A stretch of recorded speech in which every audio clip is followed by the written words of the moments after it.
ఈరోజు వీటితో పాటు నేను రీసెంట్‌గా ఉత్తరాంధ్ర జిల్లాలోనే మొత్తం 7,00,00,000 కూడా మనం సీజ్ చేసింది కూడా అంతా కలిపి విజయనగరం, విశాఖపట్నం, శ్రీకాకుళం, ఏఎస్ఆర్ అండ్ మన్యం.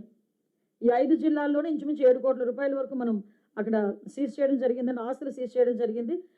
ఇంకొకటేంటంటే సీజ్ చేసిన ఆస్తుల్ని కూడా ఈ డీ అడిక్షన్ సెంటర్స్ ఏర్పాటు చేయడానికి వాటిని కూడా ఉపయోగించండి అని గౌరవ ముఖ్యమంత్రి గారు కూడా ఆదేశాలిచ్చారు. సో డీ అడిక్షన్ సెంటర్స్ మీద కూడా చాలా ఎక్కువగా దృష్టి పెడుతున్నాం. చాలామంది అలవాటు పడిపోయి వాటి కారణంగా ఎన్నో నేరాలకి పాల్పడుతున్నారు. దురదృష్టం ఏంటంటే తల్లిదండ్రులను కొడుతున్నారు, తల్లిదండ్రులను చంపేస్తున్నారు. అటువంటి పరిస్థితుల్లో ఉన్న వాళ్ళని కూడా ఈరోజు మనం డీ అడిక్షన్ సెంటర్స్ ద్వారా వాళ్ళకందరికీ రికవరీ అయ్యే విధంగా వాటిని కూడా మేము ఏర్పాటు చేస్తున్నాం. ఈ విషయంలో మ్యాక్సిమం అంటే మళ్ళీ చెప్తున్నా, ఒకానొక సందర్భంలో గాంజా ఇంతవరకు పెరిగిపోవడానికి గల కారణం ఏంటంటే గత ప్రభుత్వాల తాలూకా నిర్లక్ష్యం అవనియండి, చేతకాంతనం అవనియండి, కొంతమంది ఆ వైఎస్ఆర్సీపీ నాయకుల తాలూకా మెయిన్ రిసోర్స్ కూడా అదే అయిపోయింది సంపాదనకి కూడా. సో వాళ్ళు వదిలేశారు.